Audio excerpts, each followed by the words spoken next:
And that brings us to our 63rd game of this campaign, where we are currently adventuring in the Hollow World, in the adventure known as Nightstorm. If I can actually get it to point to the camera correctly. Which has a very Indian-esque feel to it, and we can hear someone's mic in the background quite loudly. So I'm going to introduce the players for tonight and then give you a update of where we are. So everyone's online tonight. We'll start with David.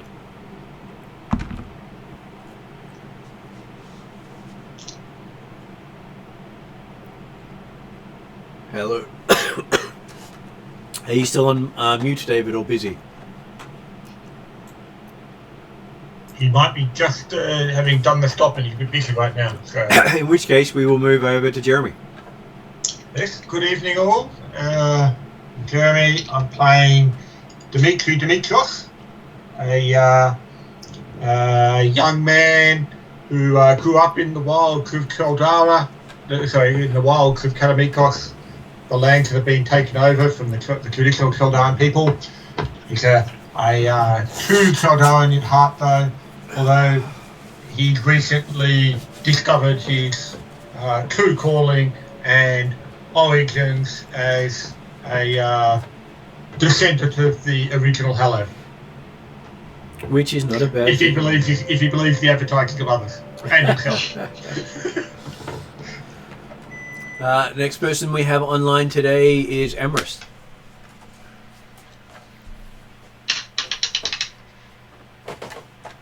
Alright, can you hear me now? I can hear you now. Yep. Cool. My name is Emrys. I am playing Nasty Stump. Or... yeah, there's been some worse names. Simply Red, I think, is your the current latest name, one. yes.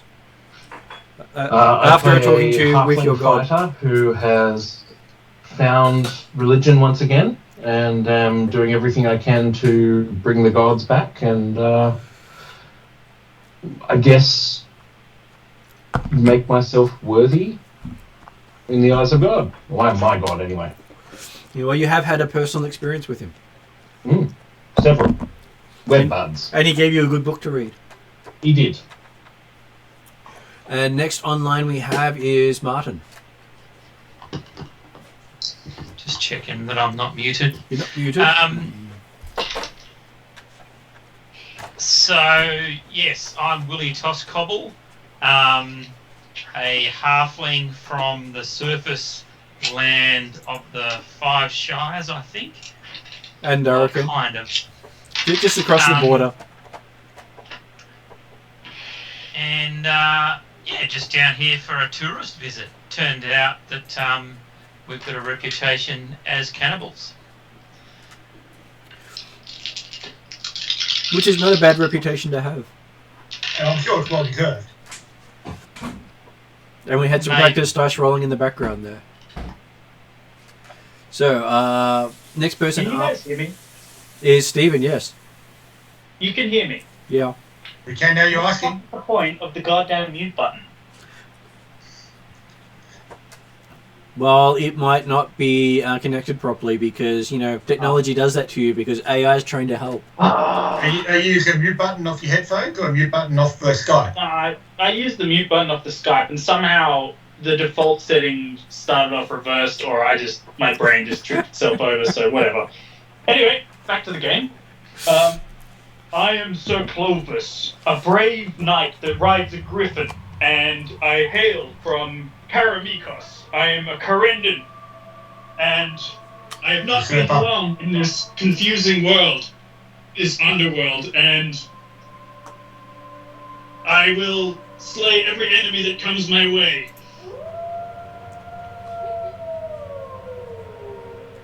Except that one?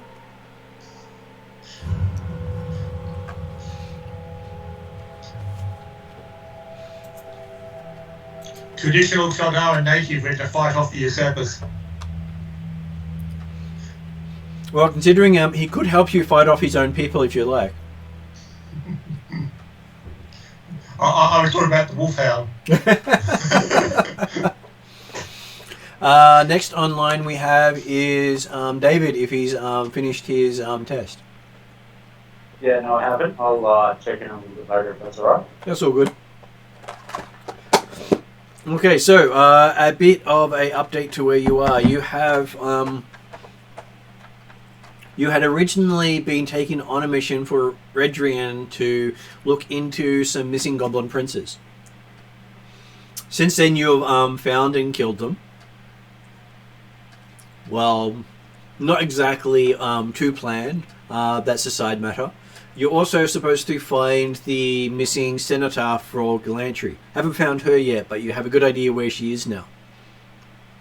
Well, we're now down to the last of 3 locations. That is true. And the downside to where the mission took you was it took you, as some believed, to another dimension. But as you later found out, you are inside the world that you normally live in, as I can show with a nice little rendition of a showing of the world. People were only confused about where they were because they didn't listen to the mentoring.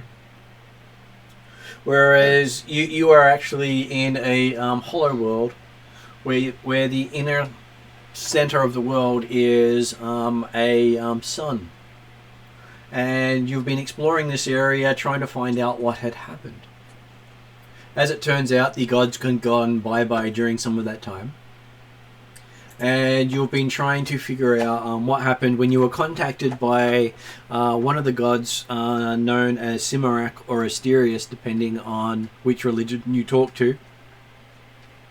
And he told you that the reason why magic has gone haywire is the gods that support it were no longer there. And you were up against the Grim Reaper himself, known as Thanatos, who convinced all the gods to go away. So you've managed to stop 3 of his 4 plans to the Hollow World, and you're currently up onto the last one.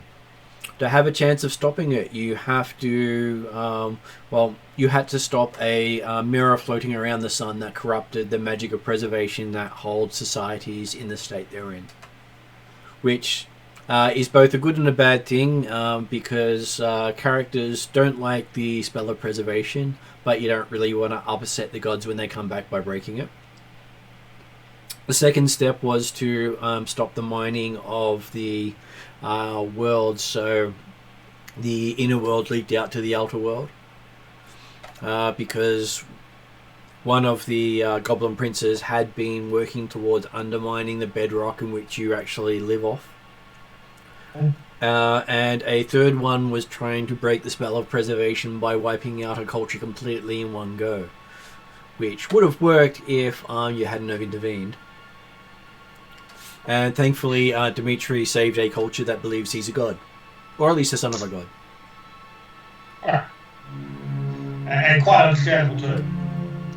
And now you're off to an area where you think the last of the scheme set in place to keep the gods away is located.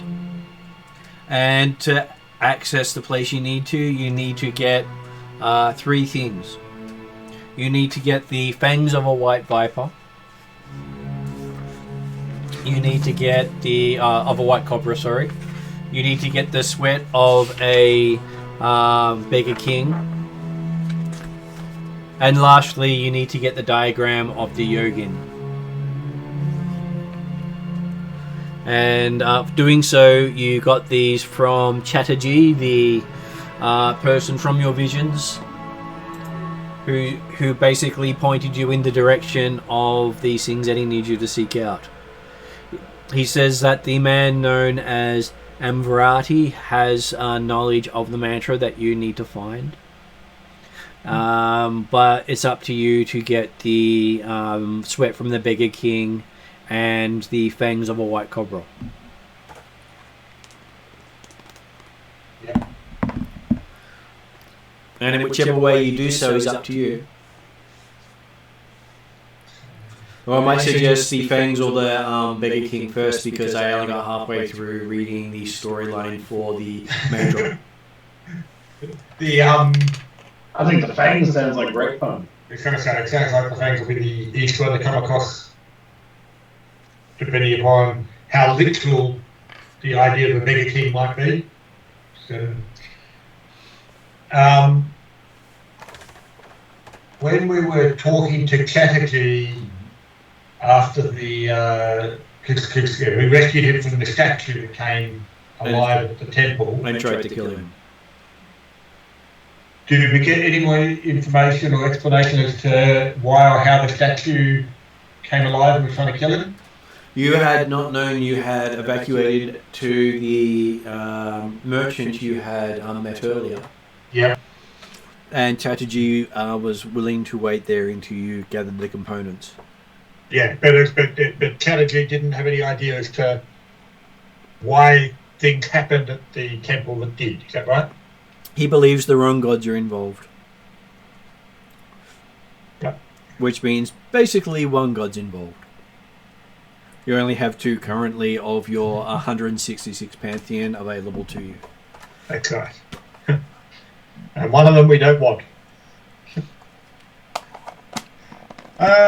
Okay. So does Chatterjee have any idea where White Cobras or Beggar Kings might be found? He does not, but he believes that you are industrious people, otherwise he wouldn't have been given a vision that you could solve this problem. I'm sure to say, but have no doubt that we are able to find the necessary ingredients, but if you knew, it would make it easier. If he knew, he would tell you. Indeed, I'm sure so. But at least he's able to point you to Amvarati to get the symbol you need. Mm-hmm. Not that he knows much more about him beyond that. We'll get the components we need before we start looking for the thing. So we're getting White Cobra fangs. Yep. How much fangs do we need? How many fangs? He says at least both fangs of a cobra. Okay, so 1 cobra's worth of fangs is enough? He should hope so, as long as there's no mistake. Okay. And how much sweat do we need? He's unsure. The mantra diagram would probably dictate how much, because you must cleanse the surface. The drawing surface must be bathed in the sweat of the Beggar King. Uh-huh. With which you draw the diagram with the pace of the fangs of the White Cobra. And how big are these diagrams normally? They range from space of fingers to the size of a person. Right, okay, so potentially worth getting as much as we can of both. He recommends you get as much as you can. Mm-hmm. Extra is better than not enough. Indeed. So,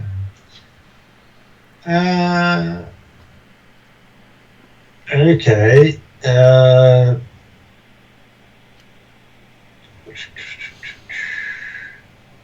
Wow.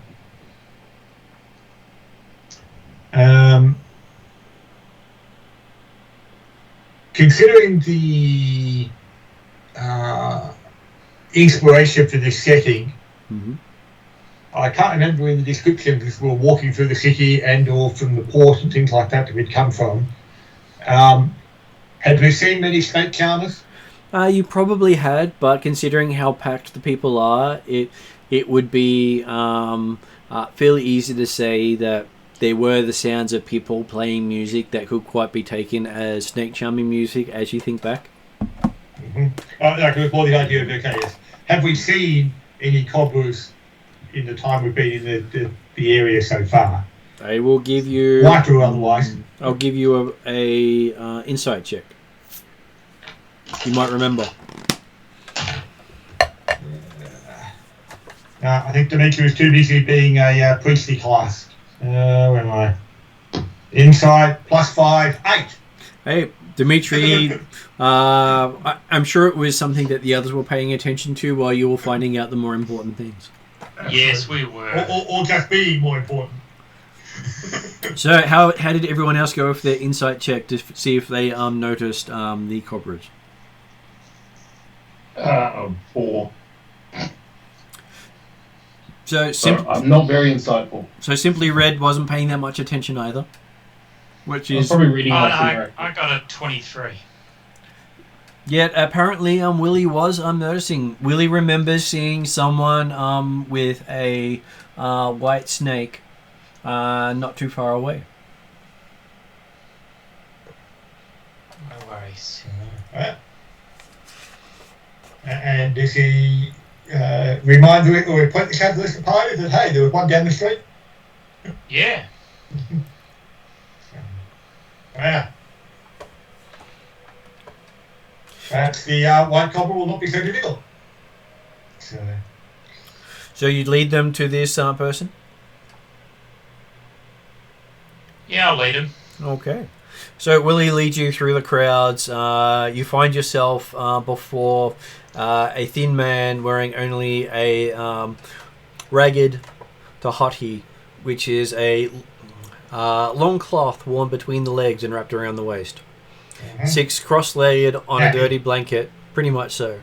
But they like to specify that it was a tahati, which I'm bad at pronouncing because, well, that's just me. He's playing a slow, eerie melody on a wooden flute. And before him, a small cobra is rising from a basket of woven reeds, swaying in time with the movements of the flute. A clay pipe containing a few pieces sits next to the snake basket, and the snake's scales are a dull white.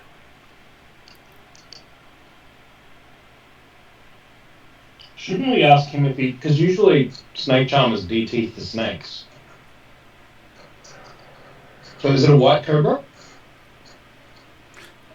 Give me a perception roll.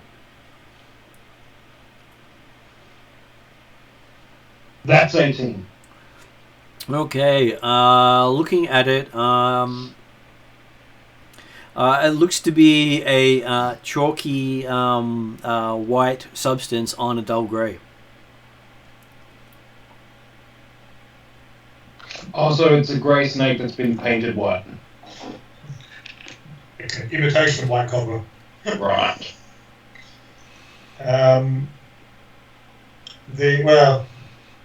Dimitri will... But it looks white from a distance.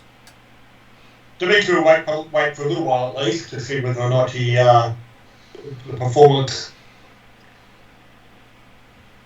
or the performance ends or the snake goes back or anything like that. But I don't know the others, but Dimitri's not planning on waiting too long. I'll give him a couple of minutes. Like, he's just started the song, so maybe we wait till he's finished.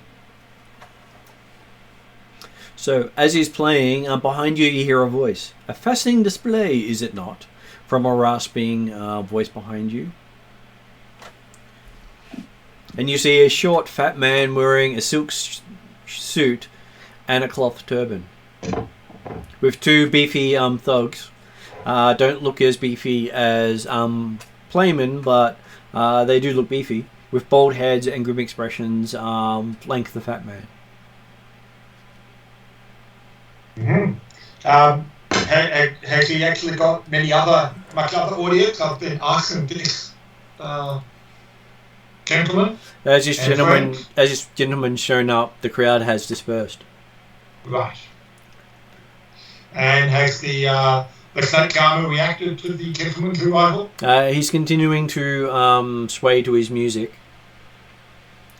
As the fat man reaches down into his clay cup, takes out these coins and tosses 2 back in.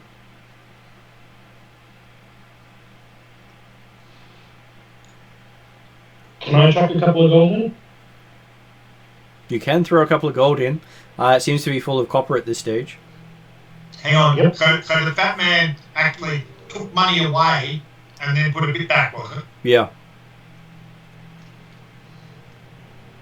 Can we tell him to stop? And the stakeholder doesn't appear phased by this at all? He does not seem phased by this at all. He just nods towards that guy who takes the money. Okay, so you're certainly aware of the exchange. Or the... And he turns and looks at you and he says, "It's always a pleasure to meet foreign visitors," he says. "I am Shenkar Tao. This talented performer works for me." Ah, that explains it. Okay. Are you speaking of the man or the snake? Both, technically. Okay. And do you have many such performers who work for you? Quite a few who are paying off loans they have borrowed. Ah. Everyone's in need of money. I am happy to oblige. Do you need money?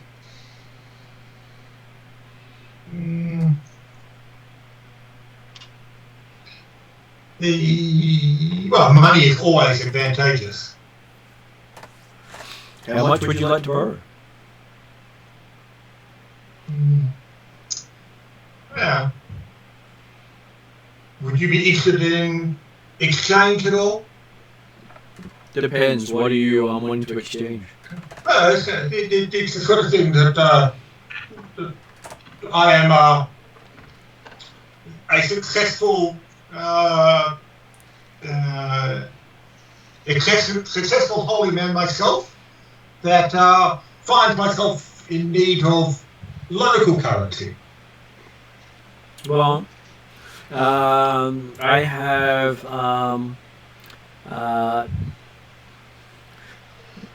quite a few of the local coins. See if I can actually pronounce them, because they give me KH and PR as the symbols of them. Mm-hmm. I'm sure they've told me somewhere where the actual money is described. Probably in that first 20 pages of in place of the gazetteer. Yeah. Economy, here we are. There is the piasta, the PR worth 1 copper piece. There is the kanda, which is worth a silver piece. There is the bani, which is worth 1 gold piece. And the rupee, which is worth 5 gold piece. Or the guru, which is worth 25 gold. And you mentioned that most of what he takes out of the hat there was all copper. It was all copper, yes. Had we seen anyone actually dropping anything in there prior to the gentleman pulling out? You probably saw 1 or 2 coins being put in there. He took all but 2. And in our conversations and interactions at the merchant store, where Dimitri was holding the fort for a while, we saw no one came in, do we get an indication of the sort of scale of economy, what kind of prices and things might be and things like that? Most things that you'd want to buy would be in the silver range. Mm-hmm. You'd think at the most 1 gold would be considered a fortune here, with the amount that they pay for stuff. Right. So they mostly use copper as their base currency. So someone dropping a gold is a noble. Someone dropping a 25 gold coin, because they do have a single coin worth 25 gold, is obviously on state business. Mm-hmm. Otherwise, you wouldn't carry such currency.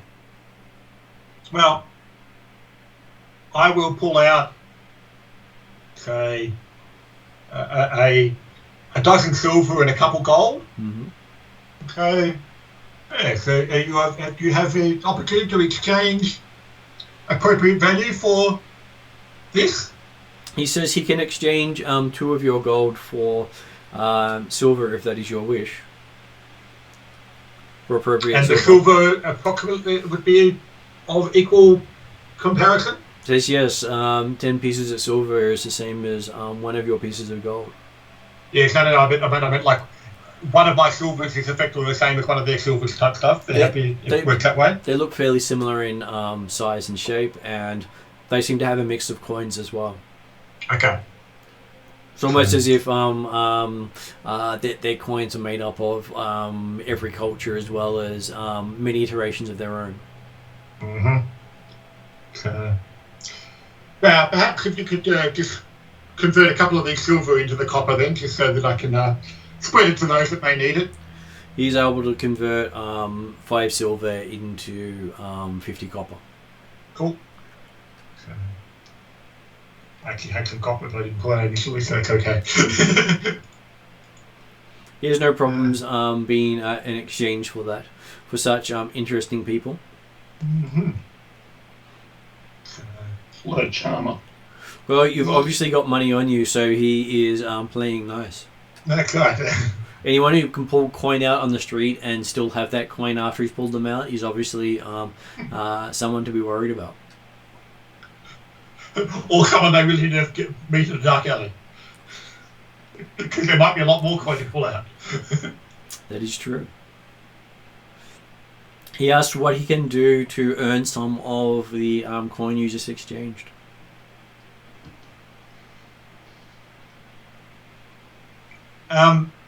Well,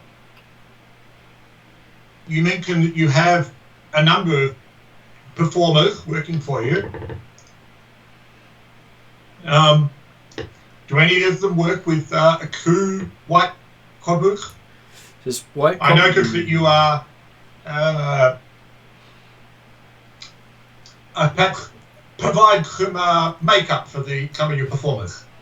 He says genuine white Cobras are hard to come by, but people pay more for it because of them being white, and we get better tips. So he fills the basket with chalk dust, and it makes the common grey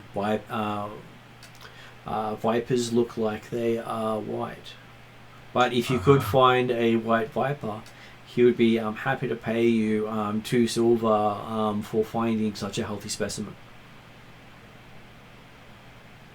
And will you happen to know where the best place to hunt for genuine white vipers might be?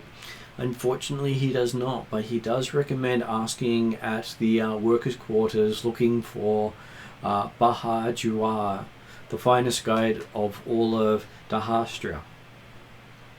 Bahar Juar. Mm-hmm. So, and he is someone who'd be easy to find if we were looking for him and called out his name? Everyone in town knows of him who is someone. Mm-hmm. If not, they can point you to someone who does know. Guides of his prominent are very easy to find. And would he also be proficient in catching as well as finding these Cobras? Probably not in catching, though he does know of someone who does sell kits to help you find vipers, to capture them. He goes by the name Obak Ayabdin.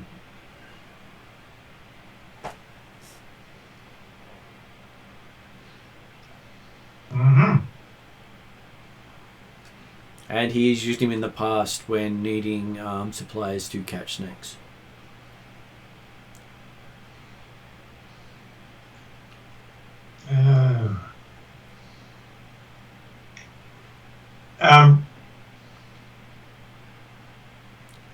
Dimitri will have attempt to have a closer look at the Cobra that's part of the performance at the moment and try and determine, does it in fact have the fangs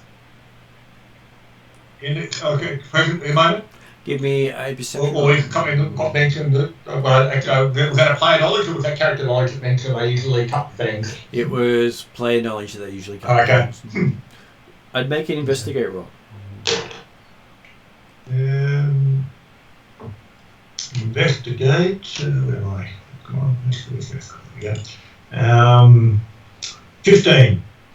Okay. While you're looking at it and asking the right questions, you find out from them that they do defang all their snakes for the safety of the crowd and the performers.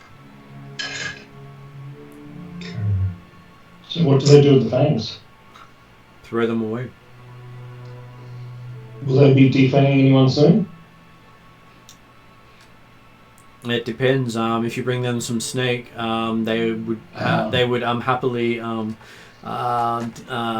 take the fangs for you if you want the fangs. That's fair. Well, I think we should do that.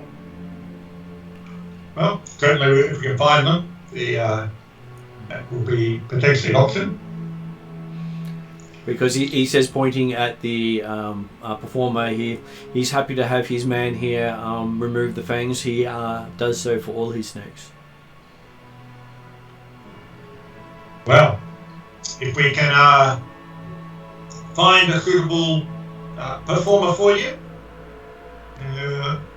we may well be in contact again. But he wishes you a good day and hopes that next time it will be more profitable for him. We're okay. Profit for everybody is always valuable. Am I muted or not? Not now. Not now. You did drop off for a moment and then come back again. Oh my god. We may have missed that entire I was like soliloquy you did. pressing the button and it just kept flashing without any coherence to what I was doing. It was like, fuck. Anyway, so Clovis has an idea. He gives 5 gold to the nearest snake oil salesman to ask him where the where he usually chucks out the fangs, like which garbage dump, you know. You gave him 5 gold. He says he'll be right back in a moment, sir. He knows exactly where to get it from. And No, I just want to know. So Clovis interrupts and says, "No, I just want to know It's already gone. the whereabouts of the garbage dump." In fact, so Clovis says, "Forget it. I've changed my mind." So Clovis goes up to, damn, what's that? Your character's name? Truck driver's character, Barbarian. Hello, Bella. wrong game. No, Jesus. Clyman, I have an idea. You should use your... Clyman looks very, very disapprovingly at you having an idea. Clyman, Especially after throwing $5 around in this area. Yeah, no, he's a... You just gave him a small Listen to me. fortune. Do you know how much you have ruined his life? Someone's going to kill him for that money. So Clovis is being very charismatic to you right now, okay? He has a decent charisma score. Give him a chance. He says, Clyman, you have such a good reputation with the poor orphans of this city and all the poor children. I strongly believe that we could easily find these, where they throw out these fangs. These street orphans would obviously have ways to access such insight. And through your great leadership and clever tactics and honorable actions of boxes of apples and what have you, you have definitely made a way for us through this. You can definitely ask them to. They would know someone, who would have this knowledge, this street knowledge that we need. So 3 things. 1, you're not as charming as you think you are. 2, you almost had me until you said honorable. 3, no. I believe you are. Try again. Instead of all of these words, just go ahead, club and ask kids to find things. Don't waste words. I don't have time. But most importantly, 4, yes, I'm sure the kids could find lots of things. But from the information from the person who controls them all, they're not going to be from white cobblers. No, we can get white cobra fangs. I believe in Clyman. And 5, most people don't throw things away here. So Clovis, just Just gives quickly while I do our perception. Clyman a very gruff look and says, "Shut up and think, you goddamn peasant." Is that the kind of language you use? What's your AC? My AC is a goddamn noble in a full plate AC, you goddamn barbarian. Now listen to me, we've got a good plan. This is where the money's at. Let's Wow. Barman, I'm with you. Oh my Let's do god. it. Oh, Jesus. Martin, can you help me out here? Because you know what Barman has to do. I need an out here. Okay. So Clovis raises his fists. You're like, you want to go? Oh. No, the problem is just with let me get fists off my here. noble griffin first, which I'm riding right now. I'll have to get off my extremely rare and exquisite noble beast to get down to the fucking dirt and have a conversation with Simply you. Red steps beside Plum and taps him on the shoulder and nods. And the town guards show up. Yeah. Okay, yeah, but... Simply Red doesn't tap Plum on the shoulder, surely. The town guard shows up and says, and starts to remonstrate our Griffin Rider for dealing with an untouchable for too long.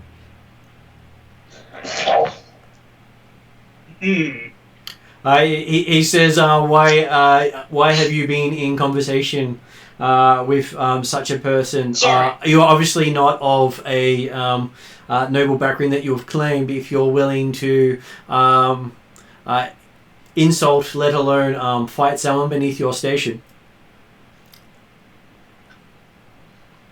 Can I roll a wisdom check? You can. Okay. I got a 14 plus 2. Okay. What do I think is right to do in this situation? I'm a foreigner. How do I react? Because I don't care too much about my status here, but I care enough that, you believe that you may very soon be arrested and thrown in jail if you continue with your current actions. What is the correct reaction from? What would my character think is the correct reaction in this environment? If you don't mind. Which is even worse, turning your back on the person who wants to brutally murder you in a moment. All right, You've heard previously how people are reacting to the unclean.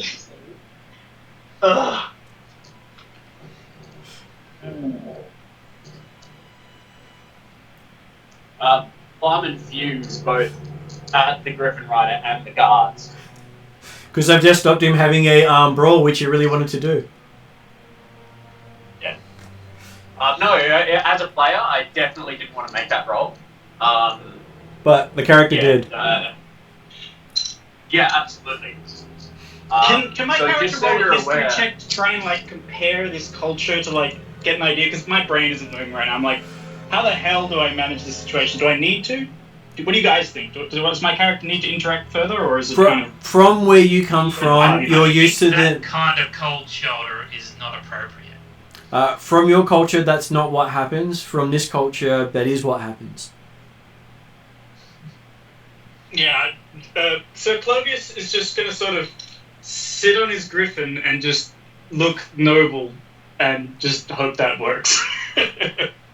Just act put in a little bit of a striking pose, kick his griffin in the the ribs and tell it, with his, because it's obviously very well trained. He tells it to take a parading stance or whatever, a really looking good stance or whatever. Okay, sure it would have. your griffin goes into pose stance.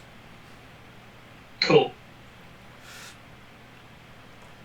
Okay, so the guard turns to Playman and just bows towards him without looking at him. I'm losing reception again. So the guardsman bows towards Playman and does not look in his direction.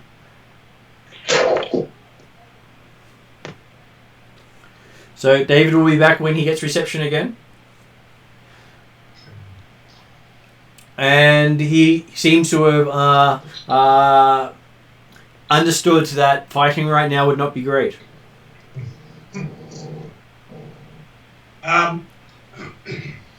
Dimitri will aim to distract the guards and everyone else as well by inquiring, excuse me sir, could you remind me of the best directions to the merchant's quarter? He points. Let me see if I actually got the city layout. I think we're actually very near the merchant's quarter anyway.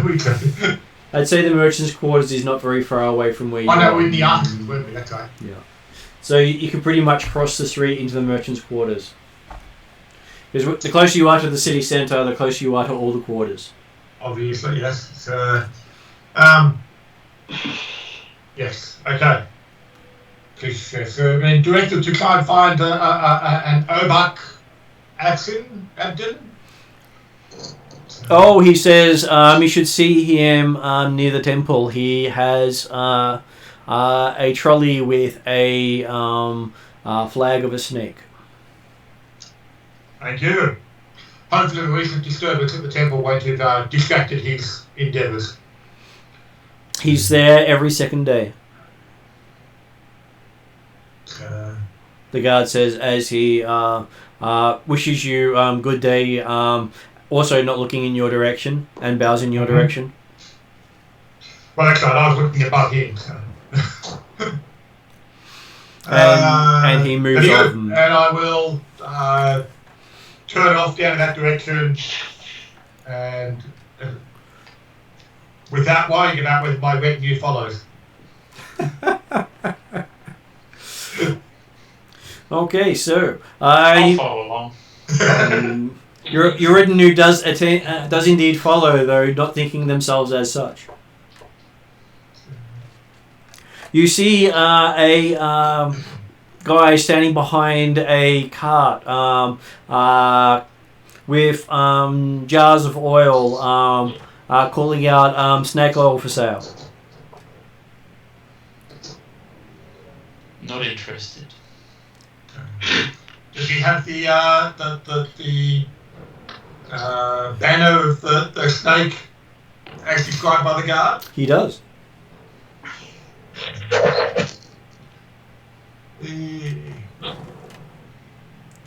Well, I will approach him then, and again. Says, hello, noble visitor, not looking at you. How may I be of service? Greetings.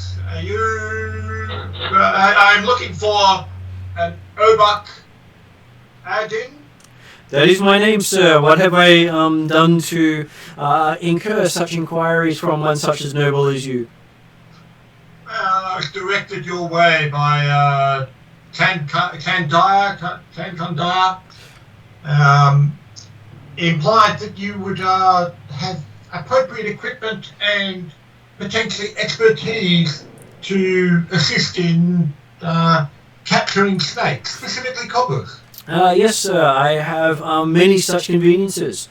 First here, I have these large sacks made from heavy burlap, perfect for holding captured cobras. They cannot bite through this material, he says. Each sack is large enough to hold a 7-foot snake. And they sell for 2 pieces of copper each, sir. And yes, I will indicate to Willie that he should check the fabric and make sure that it's sturdy as he claims. Yeah. And while you're doing that, he pulls out 4 poles. Each is a 6-foot long bamboo pole with heavy cords strung through it. He says, by carefully drooping the leg over the loop over the snake's head and then pulling this cord right at the other end, the snake is safely restrained without touching it, he says. He sells each of his poles for 4 coppers each. I think we should buy a few of them. Dimitri will have a look at one of them and to see how much expertise is likely to be using them, like in the sense of the... Are we buying snake oil or what? Not snake oil. Not yet, anyway. Oh my god. Can we just get...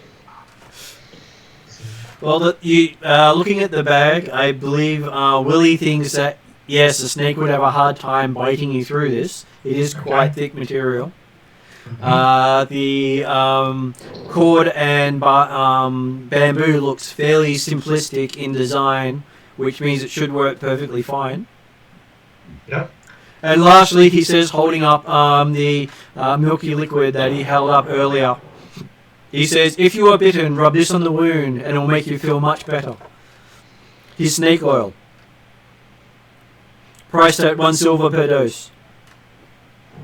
Make feel much better. That doesn't necessarily mean the same as get better. He does not guarantee it will make you get better, but it will make you feel better. Yeah, because we'll die. You would rather you die of a smile than with happy with the drugs. it stops you dying writhing in pain. If you're gonna die anyway, die with a smile, he says. So Clovis looks distressed about the mention of buying drugs. Simply Red buys drugs. Okay, so he has 3 doses of his snake oil, which he has. 3 doses. So you spend 3 silver pieces to get the doses. I can. There is no way you're going to get higher on that. I didn't say I was going to get higher. I'm buying them. Okay. Whereas Dimitri will. I'll give him 3 silvers. I'll take the sacks and the poles. Okay. He thanks you for your patronage because he says that it would normally be less than 2 silver to take all of that. I realise that, but hey, I'm also being the noble or the high class priest. So. He bows in your direction and says, "Thank you, noble sir.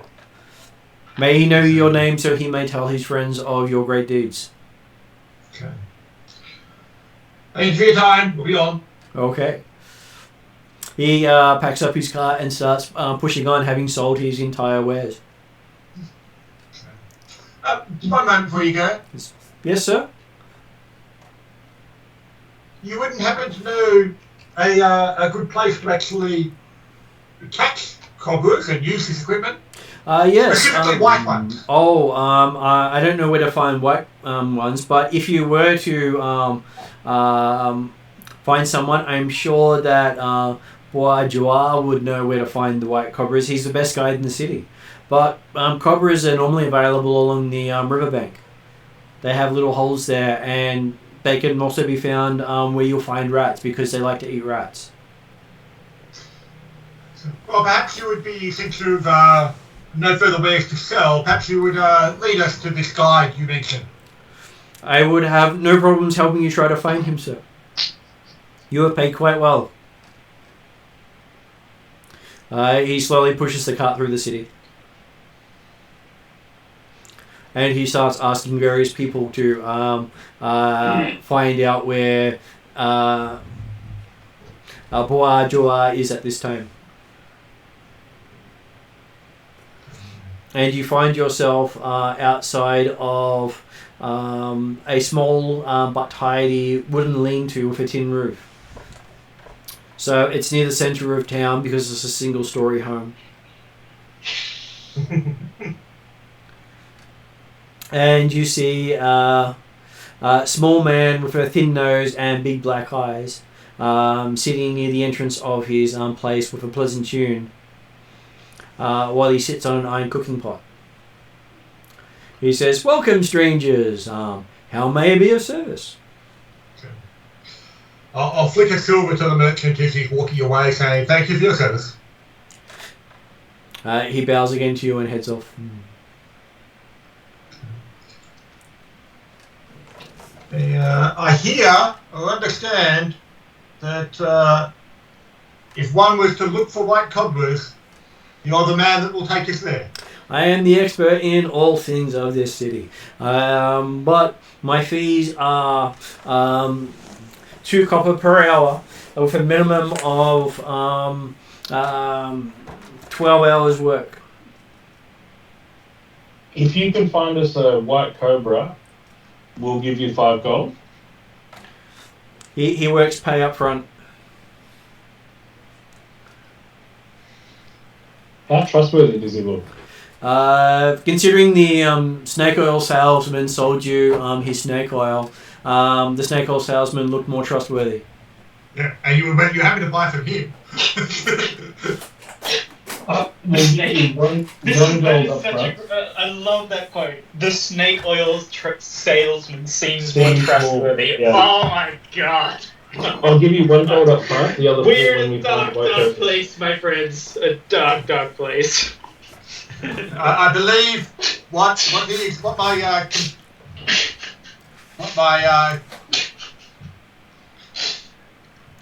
the gentleman is saying is we will hire you for 2 days. He says he is happy with that. And when would you like to start? Now? Well, it appears that the sun is at its zenith, so it seems a good time to start. He looks up and says, "Sure." It's always there.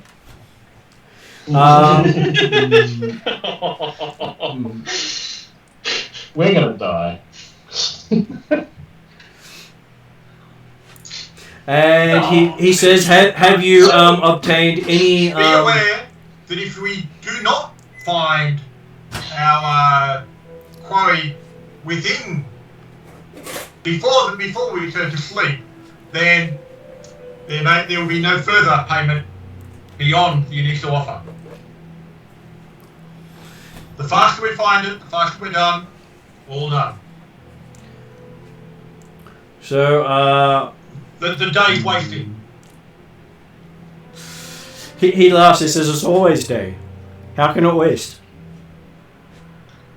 Have you got yourself gear to catch snakes? Because he is happy to lead you to snakes. He will not catch them for you. He is a guide, not a hunter. Do you know someone who would be the most skilled and equipped to hunt such animals? We have equipment, but we've not actually done it ourselves. Most hunters only go for 1 or 2 seasons. Very good. I'm sure we'll suffice. Okay, so he reaches into his hut and pulls out a small cage, which has some sort of weasel in it. So this is Sasha. She is being an excellent snake hunter. I thought you said they only survived for... No matter. She doesn't use tools. And they normally only last 1 or 2 seasons. Mm-hmm. He gathers a walking stick, a bedroll in case we're needing to spend a sleep in the wilderness. And Like I said, if we don't need to spend a sleep, all the better. he says, always good to be prepared, and he seems to grab enough food for 2 days.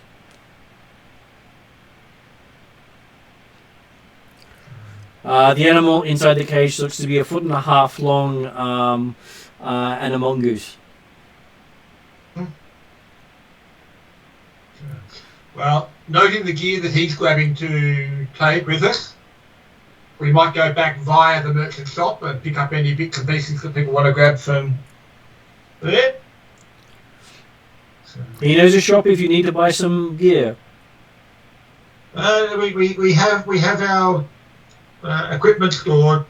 We have already travelled quite some distance. So, Says that is fair. You look like noble people. You obviously know what you're doing, paying such exorbitant fees. well, some people do. I care not for money. Bella just for growls, finding the sorry, gods. Flamin growls angrily at him. He's one of the few people that looks you in the eye and salutes you.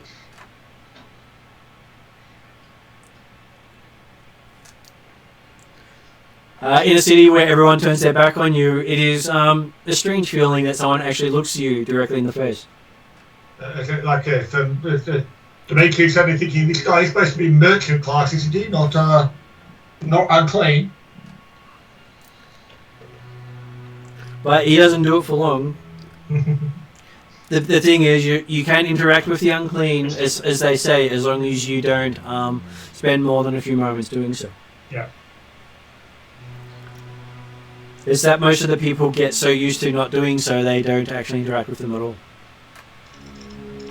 So, he follows you to where you pick up some supplies. What sort of supplies are people chasing up? No, good. I'm just working on the idea that if we weren't walking through the city with our normal adventuring equipment, we can stop and collect it. Okay. So. Well, you go pick up your gear. And while you're walking, your guide gives you some useful tips.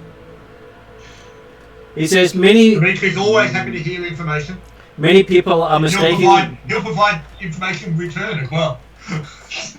He says many people are mistakenly believing the Cobra to be aggressive. Nothing could be further from the truth. They are being actually quite cowardly. If they can, they are always running from a fight.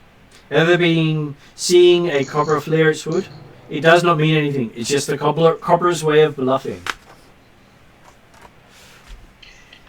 Yeah, well, so Clovis, in the wilds so of Caldara, there are animals such as that, but they don't bluff. So Clovis is going to say to the party, I am not sure why we've spent this long talking to a snake oil salesman. Like, full stop up every word, capitalized every word. I am going to leave now. I will see you guys with some Cobra teeth, probably. Goodbye. And he flies off. Okay.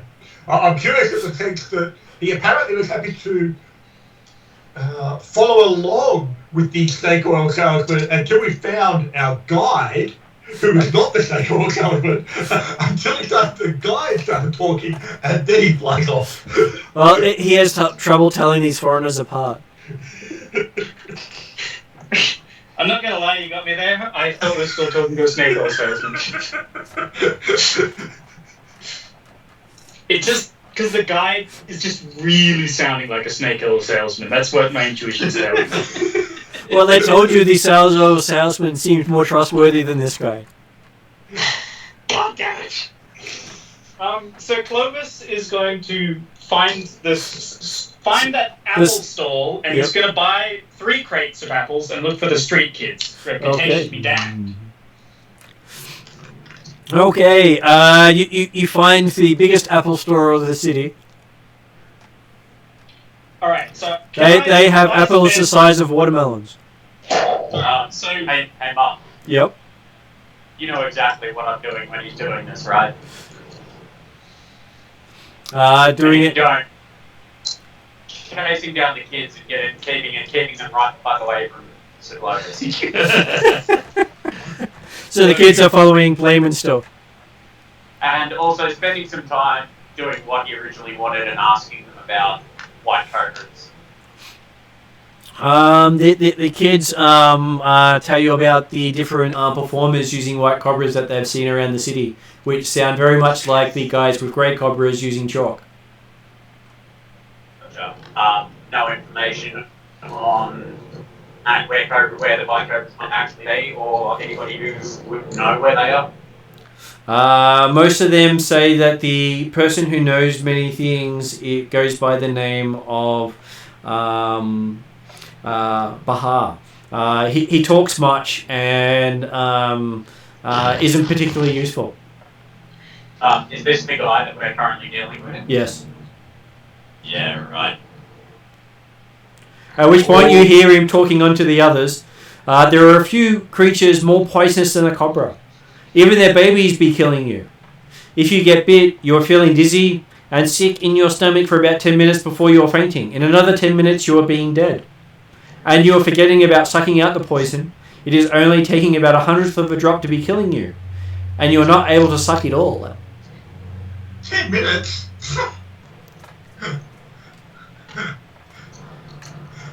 Shakara, you mean what?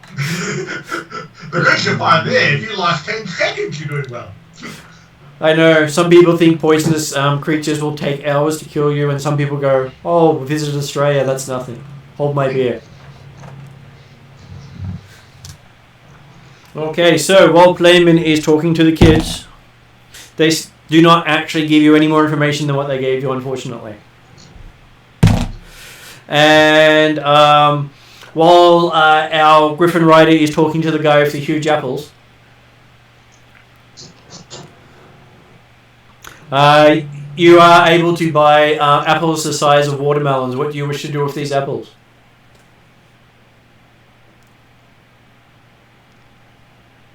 Eat them. Okay, I believe that our Griffin Rider is eating apples in front of kids. Wait, what? Hang on, I don't like it. No, sorry, I don't like it when people control my character. I could not tell if it was you. No, can I eat them? So you follow over to the Griffin Rider to get some of the apples?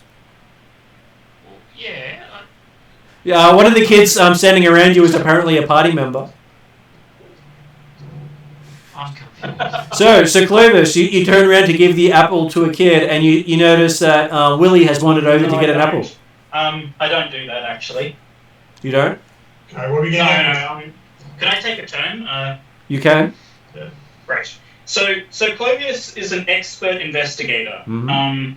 If that means anything, it's +9. Yep.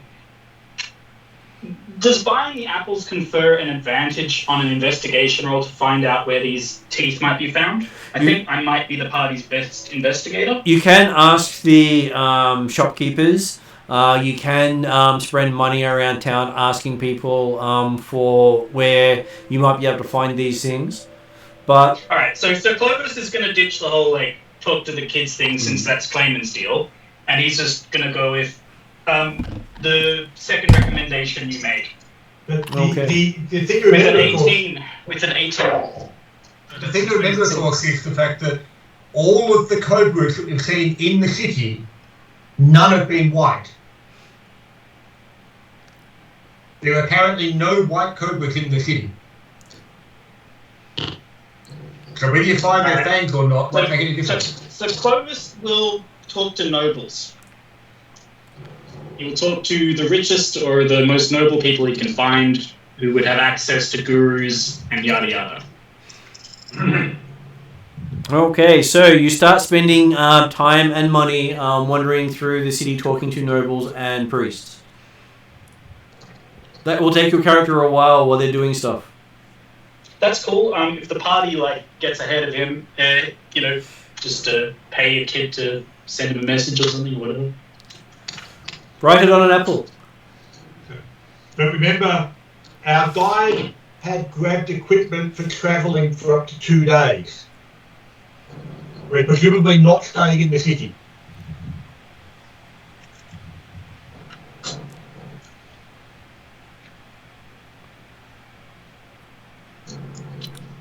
Right. Sorry, guys. So Clovis will rejoin the party then, since I seem to have gone off on a tangent. Okay. So, as you're talking to them, you see them heading down the boulevard towards the gates leading out of the city. And as you catch up to him, you hear the guy giving out another bit of his pearls of wisdom. Just in time to catch up with another pearl. The best way to be catching a cobra is to be pinning its head to the ground with a forked stick.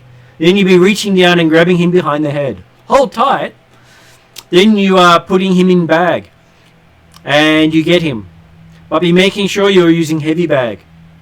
Cobra be biting through cloth bag like being made of tissue. Well, rather than a forked stick, would this tool be effective?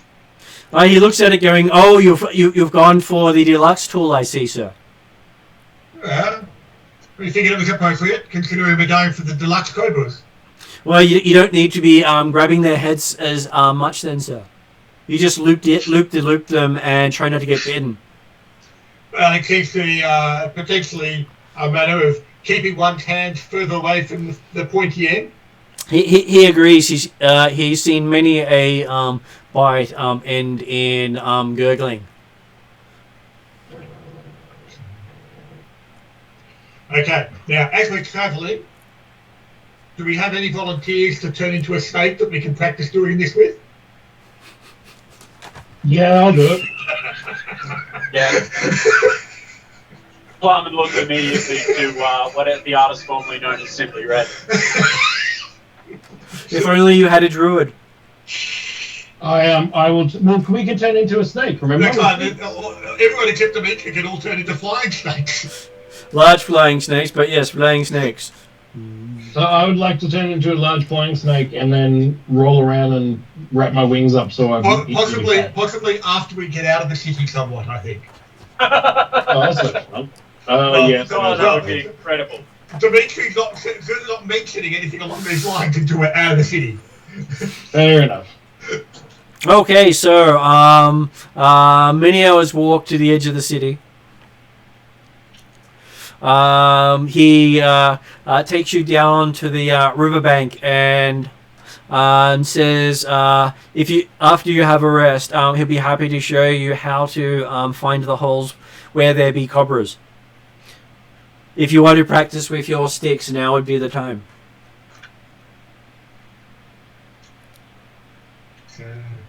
So will we practice now? So you're not expected to find any immediately? Well, you seem to request practice time before actual catching time. Or unless you wish to practice with poison snake first. I'm sure many halflings can be lost in the endeavour. Well, I'm sure we can practice if we search for these snake holes that you spoke of. There are many along the river, he says, but once you find one, you would be facing snake without practice. You wish to face live snake first or practice snake first? It disturbs me that every single piece that I, as a player, know that every single piece of information that this guy is saying has been true. What, you say you don't trust our less disruptible or more disruptible person than a snake or salesman? I think I trust him less because what he's saying. Yes, if you had to detect a lie, he would not be lying, he'd just be admitting. There's a difference between lying and admitting. Exactly. Okay. He's almost like an elf. Well, let's have a couple of practice runs and see how it goes. See the thing. So, yep. Red? I wish to put one of my fingers in my mouth and lift my right elbow at a 30 degree, because this is how it works. And I'd like to turn into a snake. Okay. You end up with part of your wing in your mouth. Yep. And how big a snake is he? He is I think he's about 7 foot long. Okay, so... Which is about the size of the Cobras. Well, the maximum size we're looking to capture, so yes. Yeah. I'd like to wrap my wings up around me so that they can't hurt my wings. Yep. And then I'd like to roll around and go... And While he's I at them. was questioning the snake. What was with the head and thumb and wings? What the hell's wrong with you? And while Palmer's talking to it, Yep. Dimitri will have a go with the rod and just see if he can put it around his neck and pull the string tight. Okay, See how tight he can pull it. give me an attack roll.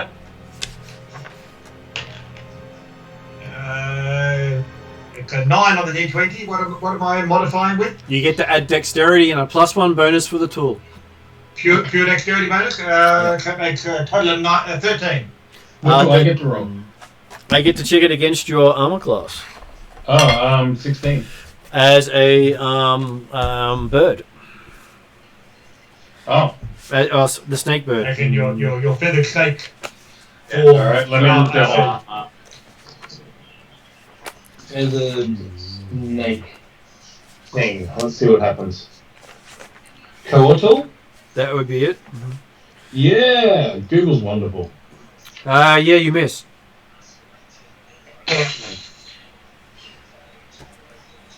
Apparently, he has a +5 to his dexterity normally. So, what's your dexterity? My dexterity. Well, if I'm a coatl, it's 20. You don't get its bonus. You get your dexterity. My dexterity is 17, so +3. So you'd have to get a 17 to hit him. Okay. So yes, he's making it very difficult for you. Yep. Can I wrap around one of his feet just to be a dick? You can even bite him if you wish. No, it's alright. I won't bite him. You're not that much of a dick. I don't know if I. Oh, I will poison him. There is poison. Holy shit. Yes, yeah, it is. Cool. No, I won't do raise, that. raise your hand if you've used that voice. And it knocks you the fuck out too. It does. Yeah, it's fantastic. I will take another attempt at looking his head as he starts thinking about whether or not he's getting close enough to bite me. Yep. 12, 14, 16 total, so still not quite. No. Just not enough. He manages to move his head out of the way. Can I wrap around his torso? Sure. Give me a attack roll. Because this is what a snake would do. Not the snakes that have been described. Yeah, you're constricting, which is not really. What? No, not. encouraged. And actually, it also can constrict. It says so here. It can, yes. Yeah. So give me a Oh, like 11. an 11. That's fine. Apparently you failed to even constrict around his foot. Yeah, I fall over and go. Red, How does a snake fall over? you're supposed to be non-aggressive apparently. Scared even.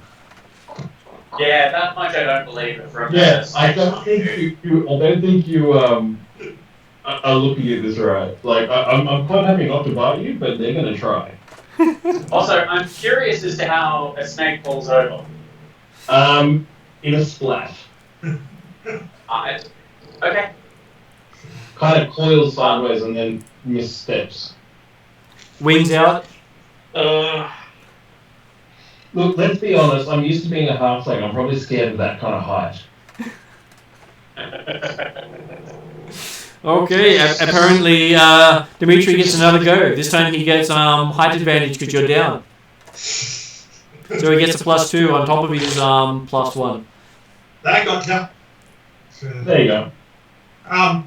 as he's doing it though, he's also saying, so, is he being as nimble as a normal Cobra? Talking to the guy type stuff. Saying, I am looking up normal snake for you right now. obviously, yes, it's not too difficult to make work. So,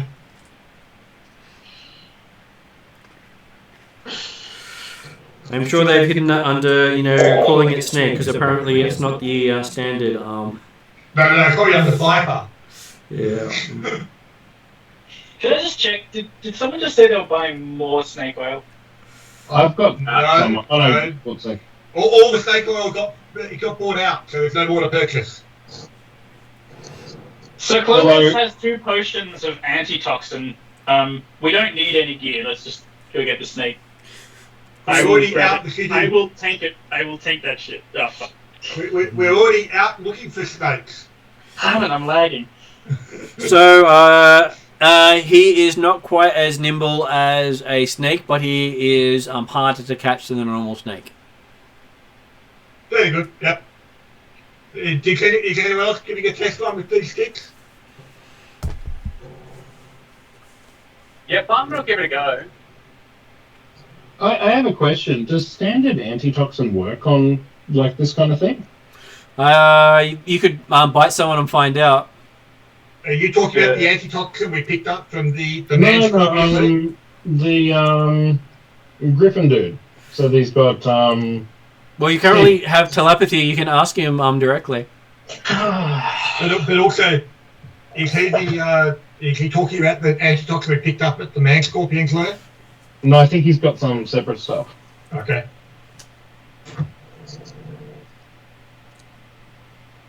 So I just don't know. Dimitri's got antitoxin. Don't get bit. Try not to bite your own Got a tongue. good constitution. Yeah. Yeah, Plumman's got a good constitution. That'll do. So Plumman picks up the stick to give it a try. Yeah, absolutely. I'll give it a go. Well, we've got about 4 of them, haven't we? You do have 4. So roll a d20 for David, who, unless you've got your dice app working. No, I don't. Sorry. So I'll roll it. fuck's sake, who let Jeremy roll it? What did you get? Let's just say you missed. Not critically, but did miss. Yeah, alright, we're gonna keep coming another go. Emrys, can you roll the dice with me, please? Yeah, To see if sure. you- To see if you can catch yourself. Shit. Oh, for fuck's sake. No, Oh, no, 20. hang on, I'll You get... rolled a 20. Oh, there you go. Oh, nice one. Okay, Yeah, so I said shit because I'm the one getting attacked. you get really annoyed with the first one. Just flick the pole, and next thing you know, you've pinned Emrys to the ground, wrapped him around the neck, and pulled it tight. Please don't do damage. Please don't do damage. When we do capture him, is it causing damage at all? Well, he's now got it constricted, and the coatal is currently not breathing. Right. Can you undo mine? Flamin, buddy, pal. You might be being distracted if someone was asking about food allergies. We shall certainly aim to release the... You can hear me? Yeah, I can hear you now. Yeah, gonna release it. Sorry, bad time to run out of reception. So you release him right after you grab him perfectly. Yep. Is Willie happy enough that he knows how to use the tool if he decides he needs to? Yes. Cool. I've got no idea what you're talking about. We're using the tool to practice catching a snake on me. Yeah, they've got a snake catchy loopy thingy. Oh yeah, I could do that. Yeah, they're basically meaning they don't have to use their hands to catch the snake. Cool. Okay, so you feel well practiced. Okay. Yep. They're better than a poke in the snake with a forked stick. Yeah. Okay, so Baha says you look as if you're ready to now try it on a live bitey bitey.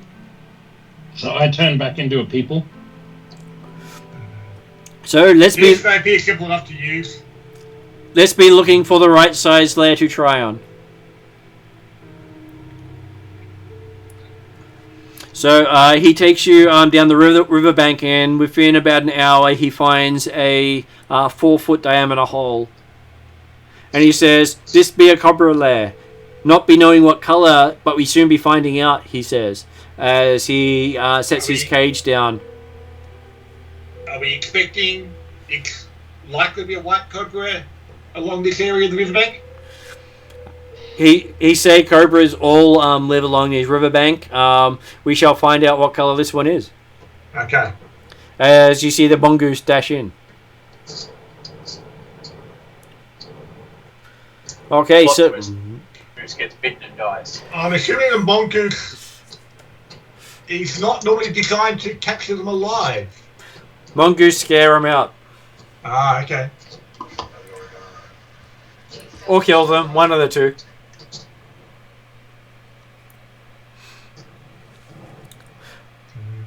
Then 4 foot wide, did you say? yeah, 4 foot wide. How big are these cobras expected to be that they live in such a wide tunnel? I guess we're about to find out. You know, the two halflings could kind of go in and have a look. Yeah. I'm not saying you couldn't fit. I'm just curious about the idea. I might have expected 4 inches wide. It literally does say 4 foot diameter hole. There you go. Okay. Dimitri's going to stand back and let the others be front line for this. Yeah, Simon's thinking the exact same thing. Is it a giant? I'm looking at our big sacks and thinking, okay. It's going to be the big sack. And then after about 10 minutes, he says, "Sasha should have been back by now." You're listening at the hole. I am not hearing anything. Says, "Be waiting here," he says, directing you. "I being right back," he says, as he heads into the hole. I'll go with him. Okay. That suggests that at least one of the little ones, if not both of you, go in. Bun looks at Dimitri and looks back to the hole and just sort of shakes it. Dimitri? Yeah. Anyway. Sort of just shakes his head like, what the hell? Okay, so as you follow him down into the hole, I will give you a perception roll for Simply Red. Oh shit! Did Willie go in as well at all? No, I think Willie's been smart. Fair enough. Sorry, I was on mute. Did Willie go in? Being a halfling-sized hole, did you go in at all as well? Oh, yeah, I'll go in. Okay, so you get to make a perception roll too. Perception of 22. Our guide is not particularly... He's human, isn't he? He is human. Is he particularly small human? No, not particularly small. Okay. But smaller than you in girth and height. And obviously I rolled a stature. 1, which is a total of 7. Okay, so natural 1. Okay, so give me a fortitude saving throw for our little Willie. Phrasing. I'm just seeing. Oh no, that's advantage against being frightened. So that doesn't help me. Well, you might be frightened. You're probably less likely to be right now. So fort save Yep. is against Constitution. Make it a plus Constitution saving throw, yes. 1. 13. 13. Okay. You twist your ankle quite badly in the terrain as you're going down. It hurts like the blazes, but in front of you, you hear this snapping sound and see your guide actually break his ankle in the same hole. And Simply Red looking around the wall. Yeah, and Simply Red just walks past if it's not there. Well, he got a natural 1 on his Constitution saving throw. Ah, right. Okay. Can I pick him up? And hand him? and not too far in front of him, you see a grey Cobra risen up and flaring its hood. Okay. Can I use some sort of... I've got that maneuvers crap, Martin. Yep. Can I use something in there to throw him back and then dive on the Cobra and try to grab it by the throat? Okay. Sure. 'Cause I've got like extra attack and I've got combat superiority stuff that I can do, maneuvers and things. Well, you can quite easily move up to it without it attacking you unless it's prepared for a charge, which most animals aren't. So I would like to charge and tackle it. okay, you charge and tackle it. Yes. Okay, you get to attack it before it can do anything. Alright. As you go for the grey Cobra. Do I know, are they really powerful or not? You've never played with snakes before. Right, except your own. Yeah, look, I'll attack it. Can I attack it? Yes, you attack the grey Cobra. Shall I attack it as well, or is it safer not to? You can watch the hilariousness of the person in front of you charging while you nurse your foot.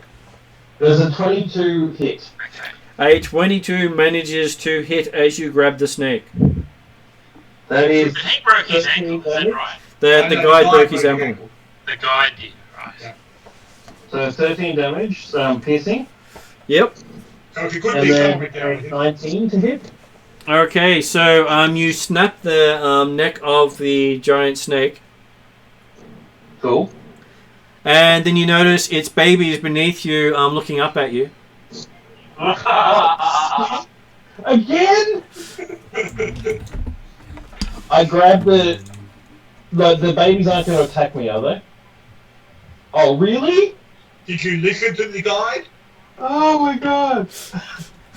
It is the second time in a campaign recently that you've managed to stand on the nest of babies.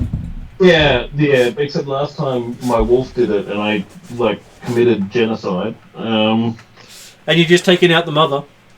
Yeah, well that was the first attack. Well, can I do the second attack on one of the Cobras? You The can babies? you can do the second attack on one of the babies.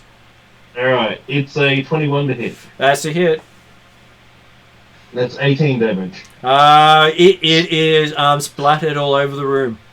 Right, and I'd like to use my maneuver, the wave. You know, the hit the next one. Are you using weapons on these things? Yeah. Like it, we spent all that time practicing with the stick, the cord on a stick. It's the wave. Who gives a shit?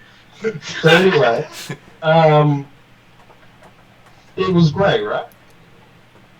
But of Yeah. course, you're also in mostly darkness as well. Yeah. Oh. We'll check it later, okay? So the next one, I hit it, so that means I do a d6 of damage on it. It also does. That okay, cool. It's a baby. How many left? There are 4 babies left. And then I'd like to do an extra action for my surge thing. You'll like to do an action surge and attack again? Yep. So Okay. that gives you a full round again. It does. So I'd like to attack the first one, which is a 18 to hit, Yep, that takes out another baby. and then 16 to hit. And you have taken out 4 of the 6 babies. And then can I take like And the mother. Yeah, and the mother. Alright, no, that's it. I'm done. Yeah. So, do we have to roll initiative for the 2 snakes? I believe we do. Right, might have to bite you first. Their initiative is 21 versus yours, and Nice.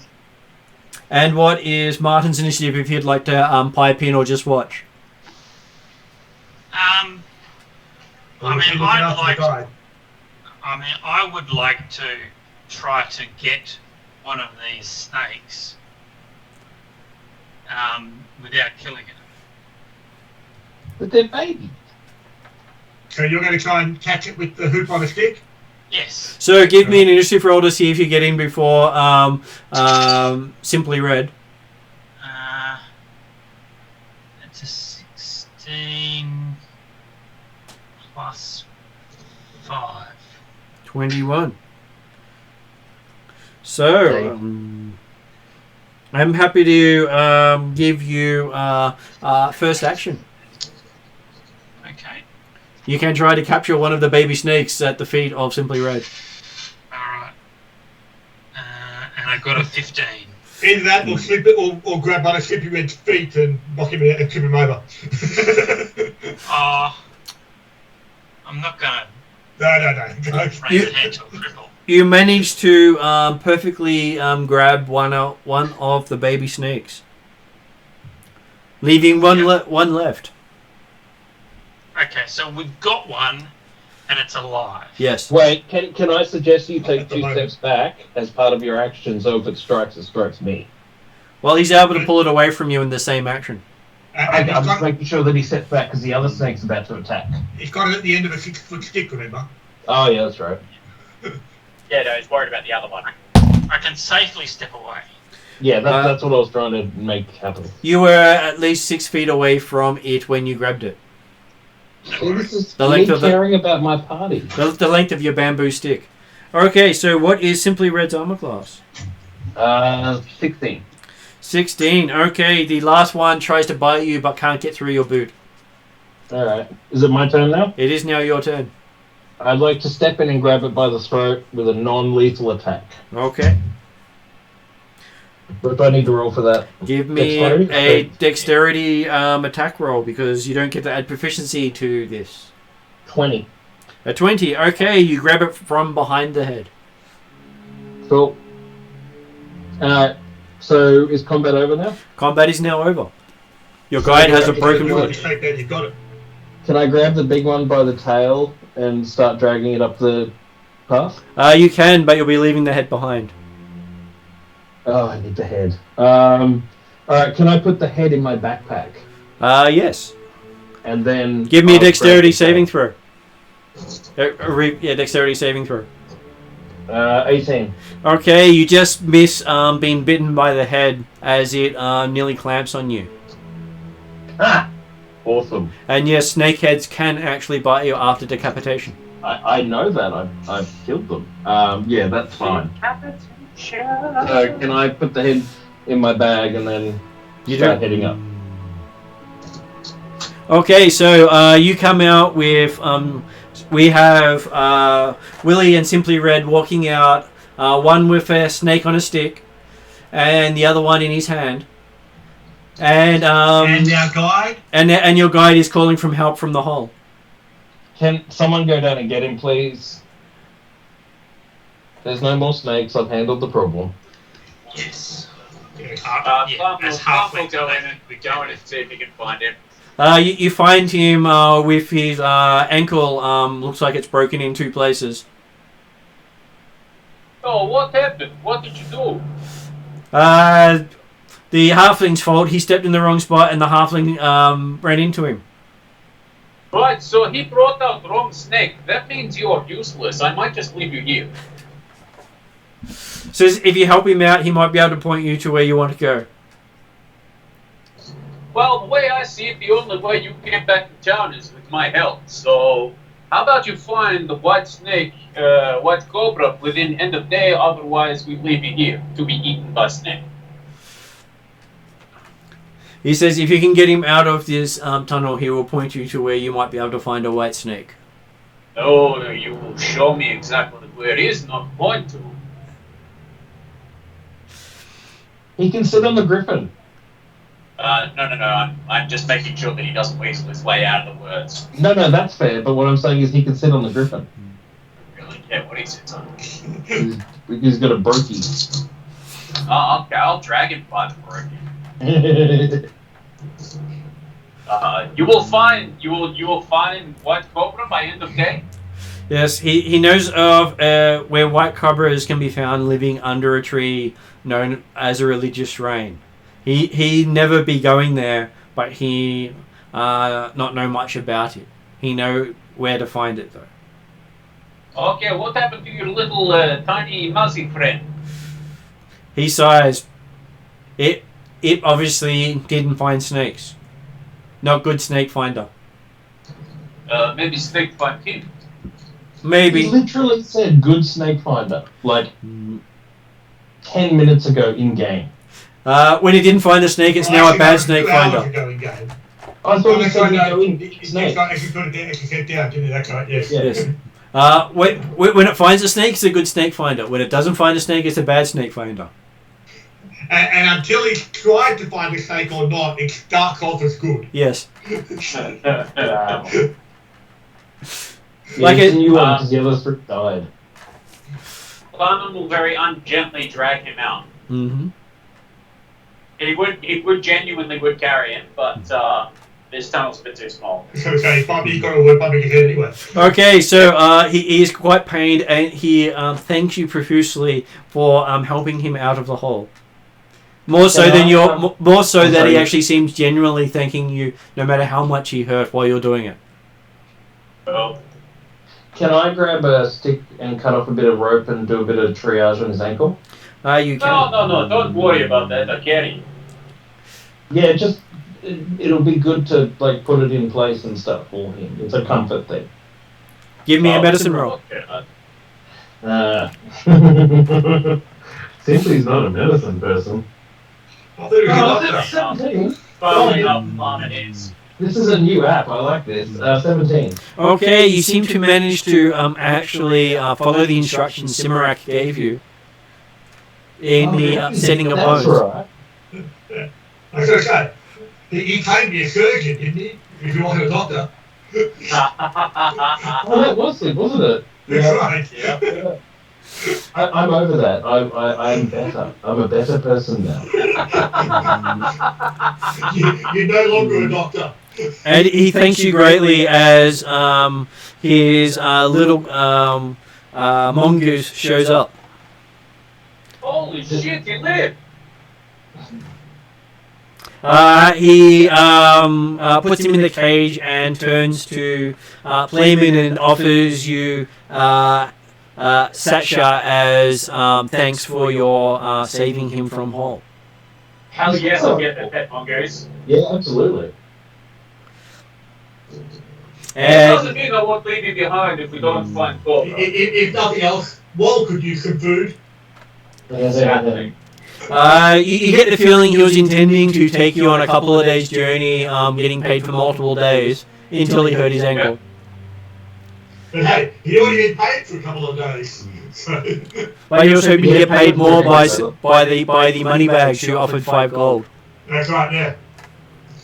He says you can find your white cobras at the Cobra tree, at the bank of the Montebello River, about 5 miles north of here, he says. The white cobras have been living under the tree. It'd be a religious shrine, and I never be going there. So I be not knowing much about it. And so you took us to this hole so we could practice our snake catching? He thought it best to practice before dealing with more than one snake at a time. Right. It sounds like bullshit, but let's go. Clement picks him up and begins marching off to Sacred Douchebag Place. Yeah, I go with him. Clement's very, very careful of this sacred place because he remembers what happened the last time he defiled I'm glad to hear it. a religious place. That's okay, sacred places are always interesting. You see a 75-foot tall mangrove tree rising from a barren field near the banks of the river.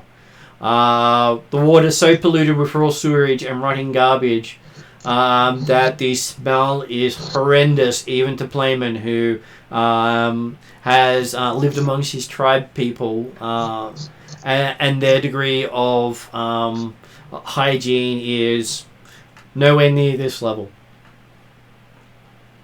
Yeah, I mean, we're not dirty people. You just don't see the need to waste water washing every day. Oh yeah, absolutely. Sorry, I think you're talking about refuse. I know, fair enough.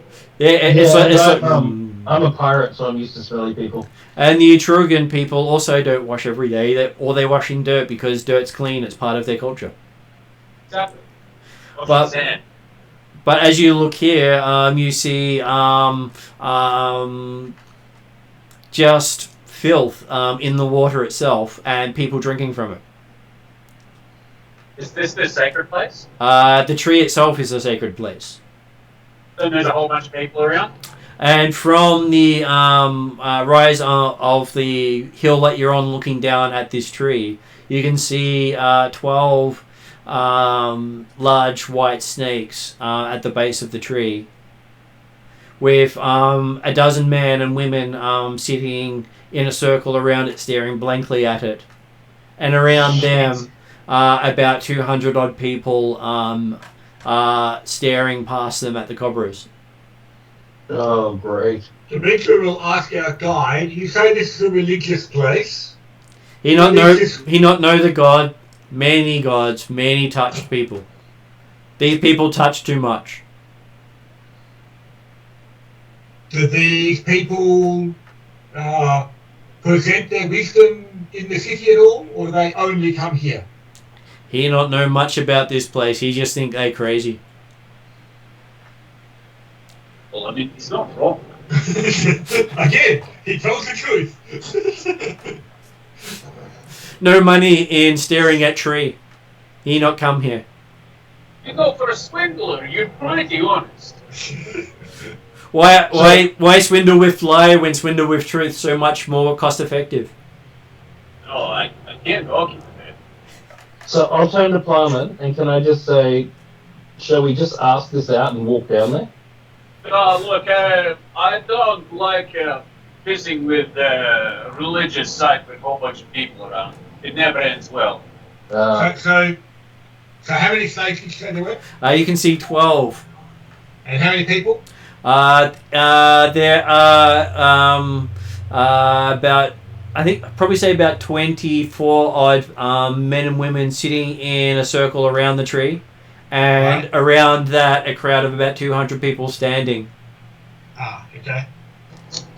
Yes, crowd 200 is concerned. And as you're watching, you see someone from outside the crowd run in and amongst the people kneeling and staring at the tree, and throws a rat into the snakes, who then bite and eat the rat as they run out again. And the crowd cheers. Maybe we could feed a human to them. I'm glad you didn't say halfling. So the 2 dozen people sitting close to the snakes. Yep. Are they all dressed and looking the same? Like they all appear to be priestly types or something? A bit hard to tell from this distance. Okay. You'd probably be looking at them from about 400 or 500 feet away. Okay then. Amongst the audience then, so we'll keep approaching. The audience itself range from beggars to nobles. Okay. Now, yes, I'm certainly happy to approach the outer circle of hundreds anyway, and see if we can ask more information from them. Can I give a suggestion before we do that? Yep. Why don't one of us turn into a snake and fly like up quite high and fly over so we can get a bit more of an idea? That's pretty safe because we're not going to have any sort of issues. Certainly nothing wrong with doing that as we're walking forward as well. So yeah. So can I turn into a snake and fly up and enough range so that they're not going to see me unless they're specifically looking for me? Okay, you turn into a snake and fly above them. Yeah, Flyman's going to do that too. Your shadow will pass over them because, well, the sun is always above. That's okay. Yeah, well, we can always distract them if we need to, so... Okay, as you're flying over, you see in the circle of kneeling people quite a few fallen over and many skeletons. Right, so it's like a test to see whether they're worthy. They wait to see if the snake bites them. And none of the snakes seem to leave the tree, and none of the people seem to be near the snakes. Okay. Dimitri will try and pick one of the richer-looking folk in the audience and inquire as to the nature of the service that goes on here. He looks at you and says with confidence, "This is the sacred tree of the omniscient Jamuta, the chosen disciple of the immortal Ilsundul. The serpents are the sons and daughters of Jumatu. We have come to worship." And as you're watching, you see one of the crowd step forward, step amongst the snakes who just hiss and recoil from him, and climb the tree. So what's he doing? Proving his worth. And after standing on the tree limb for a moment or so, he seems to slowly climb down and then kneel with the others and stare at the tree. Kneel with the others who are closer? Yeah. All looking blankly at the tree. Does that mean he was chosen, those in front? Oh, they are the acolytes of Jamuta who have been bound with his spirit in the sacred tree. Their deaths here assure them eternal happiness in the afterlife.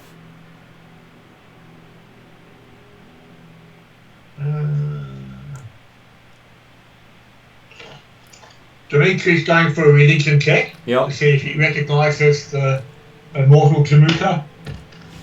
1927. As far as you can tell, these guys are just batshit crazy. Right, okay.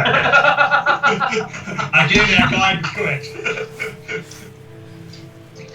So it is creepy how correct he is. Just a question. Yep. They're worshipping snakes, right? Yep. And apparently they're worshipping the immortal omniscient Jamuta. And the I'm white just snakes. wondering whether if The snakes are Rather merely the than sons I- and daughters. Yeah. Flew down and- Yeah. like if we flew down and kind of Cavorted with the white not gonna snakes. hit us, but make a big show of it. Yeah, we can do some weird flappy boy shit. Yeah, and They they can all. certainly don't look the same as the white cobras that are apparently the sons and daughters of Jamuta. This Yeah, is true. but we're They're magical all flying like- snakes. Of course, these people are crazy enough they probably won't recognise the differences. Exactly. I'll just buy one of them and they'll be like, "Oh, I'm chosen." And while you're discussing this, you hear out from the crowd a voice. Cease this blasphemy!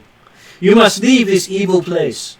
As you see an aged man with a head full of curly grey hair and a troubled face, wearing a white cotton robe and carrying a staff of black wood. He says, "Won't anyone listen to me? Please, before it's too late." And then All he's... mama gods. Dimitri will listen. Then he spots... I'll go up to the man and say, Sorry. "Do you know more about this?" He says, "I beg you, good sir, you must hear me out." I had not heard previously of this Jamuta. He says, 100 years ago, a man named Jamuta did history, was rejected from the priesthood for disobedience. The Beta Jamatu came to this mangrove here and in a fit of anger renounced Ilsandul as a false entity. Ilsandul responded by transforming Jamuta into a loathsome serpent spirit and binding his spirit to the tree. A family of white Cobras were also bound to the tree, commanded to serve as Jamuta's congregation.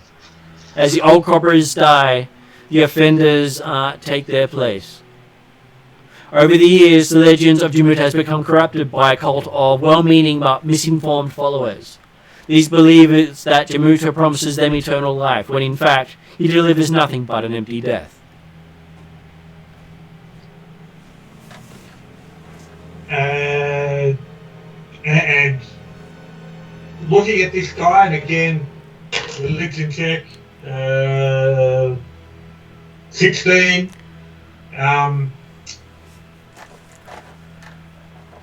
Is this guy have the accoutrements, etc. of Ilsandul? It looks like he has a holy symbol of Ilsandul on his neck. And he says,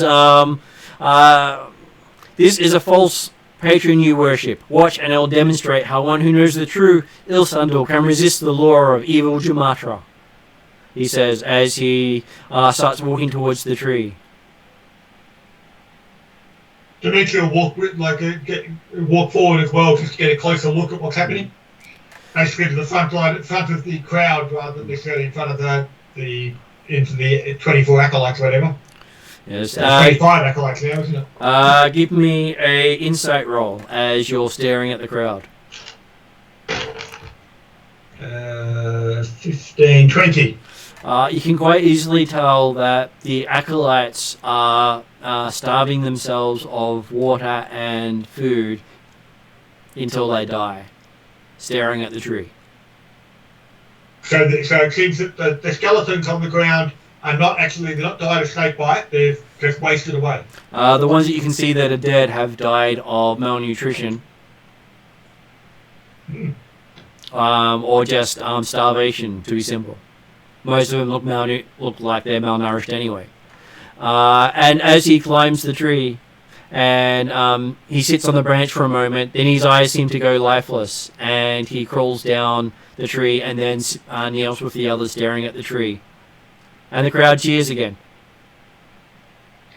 I'll go up to Hunter and say, Ilsandul's protected you? He doesn't seem to be responding to you. He's staring blankly at the tree. I'll give him a light slap on the cheek saying, hey, you still with us? Looks like the lights are out and nobody's home.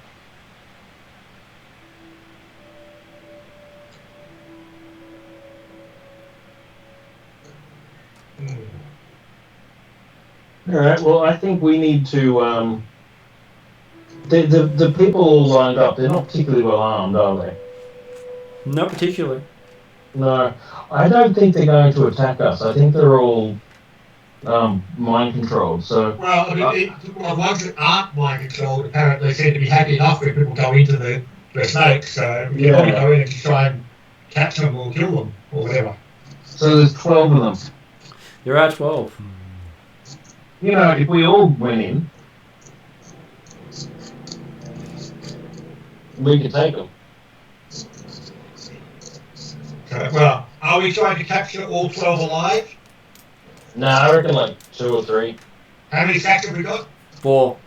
No, 3 sacks. You had 3 sacks. 4 poles. And the size of the snakes. You can only fit one snake per sack One safely. sack per sack? Okay.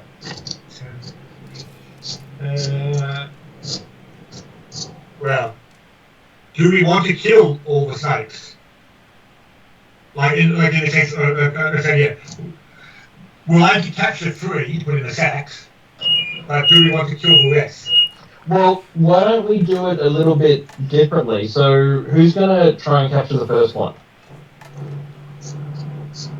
I'm thinking it could be easier, potentially, for someone to hold sacks versus someone else trying to actually...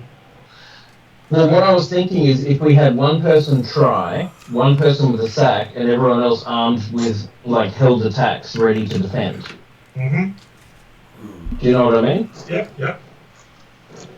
Is it dexterity based? It is dexterity based. Alright, well, I'll do it. So it's, I think during our practice, it worked out Billy was probably the most naturally adept. Yep. If you've got it on the end of a stick, I have no problems. Or you've got it in your hands, I have no problems with you putting it in a bag safely. Because if we can then try and help people away from the head of the safe by having someone hold the stick and then someone else hold the bag. Yep. Would that give advantage? And then I would not make it a roll if you've got them on the stick. Alright, cool. Flamin's got human crowd control. As a snake? And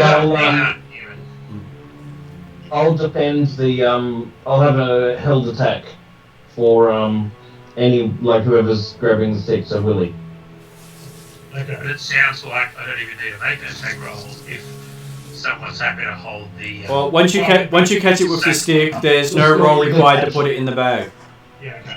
But yeah, so make sure he'll hold the bag for you and he's looking out for the reaction from the crowd as well. Someone's beeping in the background there. Yeah, sorry about that. So Willie's in charge of stick and catching the snake. Dimitri will hold the sack and make it easy to put it in there and keep it separated from him, so therefore he doesn't have to get any close to the snake either. And Plumman and Red are on alert. Red looking more at the snakes, Plumman looking more at the crowd. Is that the idea? Yep. Sounds good. Okay, you move in. And so yes, we've also got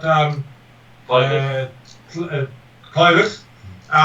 Potentially Clovis could also have a stick and therefore be providing support for the capture of the company, like in the sense that distracting if the snake's difficult to do. One stick could be distracted while the other actually wraps around or something. So Clovis volunteers to grab the snake with his spare hands.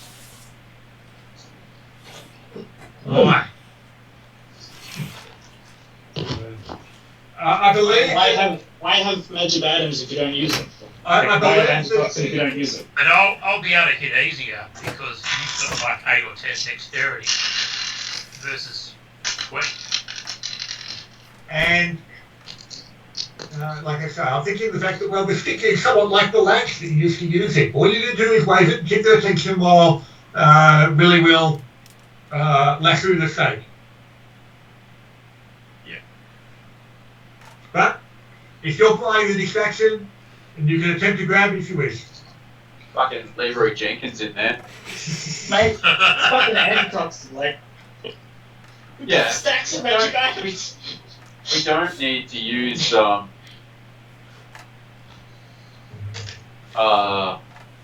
So Clovis disapproves of our methods in this particular scenario. You would rather get bitten and prove the need for the antitoxin than not get bitten at all? I am the party tank. What can I say? No, you're not the party tank, you're riding the party tank. Let's get that right. Well, kind of. Well, it also comes down to the fact that... I'll give you that one. That's fine. It also comes down to the fact that, yes, from Dimitri's perspective, yes, we've got antitoxin. Don't get bit. But it's a much more effective antitoxin. yeah, no point using it if we don't need to use it. But Okay, let's just go forward first of all, and we'll see if there's any reaction from either snacks and or crowd. Let's see when we try and do something. Okay. So, Yeah, We'll try and Plumman's gonna. Sorry to interrupt. Plumman's gonna fly down, and land in front of the crowd, then gauge the reaction as to whether he goes human. they clap and throw copper coins in your direction. Yep, he's gonna keep distracting. So he's staying in snake form at the moment, is he? Mm-hmm. Okay. I'll fly down and turn back into a halfling. Okay. They also clap and throw coins in your direction. Sweet. So, and so Dimitri walking out there, pulling out a big sack. Is he getting claps and coins? They're waiting to see if you get bitten or you kneel and join the others. Right, fair enough. Yeah, so Plumman's gonna do his best to attract attention away from Dimitri as much as possible. Well, the closer he gets to the center, the more everyone ignores you to watch the and see what happens, because apparently this is their TiVo. Today's entertainment is who will get bitten today. Seemingly the demonstration or displays of worship in this particular set are not particularly interesting, where most of it is sitting around gazing at a tree until you waste away and drop over from death, starvation, or dehydration. Agreed. Okay, so Dimitri, no one twitches as you reach the edge of the circle with Willie. Okay. Alright. And I'll be standing next to them, ready to attack. If a snake attacks, So like you're if they looking- all swarm. You're ready to attack with your actual weapons? Yes. Yep. So I'm not going to be attacking unless it's like they're attacking Willie. Okay. So held attack because either we're going to catch one and the others are going to ignore it, or they're going to start swarming, in which case, let's go nuts. Or they're all going to back off because they're scared and they might bluff. We can hope. Because, hey, everything else that guy told us was correct so far. Okay, so Willie, you get to make an attack roll before anything else happens. Alright. Did you get advantage from Sir Clovis's distraction? What? How was I distracting? Well, you were going to try and catch them all, weren't you? No, I volunteered to grab the snake by the hands, but He was volunteering to be bait. Dimitri suggests that the wasn't taken up. So Clovis has not really been doing anything. He's just content to sit on his grip and speed. Alright. Well, I've got an 18. Okay, so you have no problems catching the first snake. As you do so, you hear an eerie sound coming from the people around you, sounding like a hissing and a whistling coming from their voices, from their mouths. Okay. From their bowels. From their mouths. If it's their bowels, that would be an interesting sound coming from there too. But we can have that if you wish. That's what I heard it as. Okay. In the sack, come on. And Dimitri will immediately tie off the sack as soon as the snake's in there. Okay, you've managed to capture one live cobra. Now that's 3. The people react. And there's a gasp of admonishment from the people around you as you manage to catch a cobra. And then the ground starts to shake. Human form. But just remember, we've caught 3. No, one so far. And The other one. Oh, you mean the other grey cobras? you do have two other snakes. I'm assuming they probably were let go or died. And they were not going to be the white one we're looking for. I beat mine against a rock. Alright. And a aura of blue light envelops the trees as the ground shakes. And you see a monstrous creature resembling a ghostly white cobra with a human skull rise out of the trunk of the tree about 50 feet long. And considering it's 10 o'clock at the moment, I might call it for a night there, guys. And next session you get to fight a tree spirit. Well, there was something to the religion. They weren't completely batshit crazy.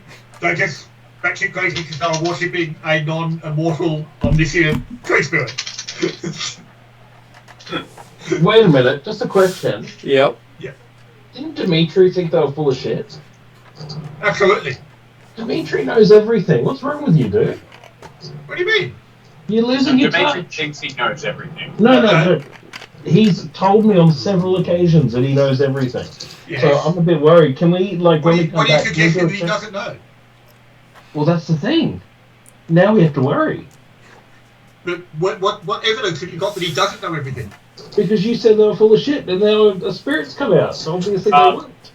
Very, very easy to rationalise, and I'm only Absolutely. because I know Jeremy is already there. It depends on how you define a god and what you're worshipping. And so Dimitri was quite happy to accept the fact that, yep, they're batshit crazy because they thought they were worshipping a immortal, omniscient tree. Or There you spirit go. that was going to provide them a everlasting afterlife. Okay, I And feel it's assured. Dimitri spin.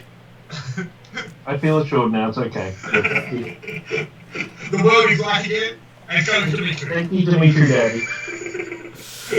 Okay, so thank you for making it tonight, guys. Sorry I had to cut it a little bit short. No, all good. And yeah, okay. And We'll enjoy the fight against the non-mortal, non-omniscient well, you, pretender that the batshit crazy believers have. well, you know it can't be one of the gods because all the gods are gone. Exactly.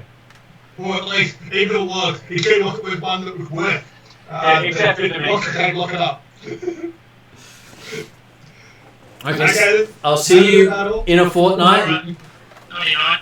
Have a good night. Be safe. Next week or the week after. And hopefully our lockdown doesn't last too much longer. That's right. Enjoy lockdown in the meantime. See you guys. No. Good night.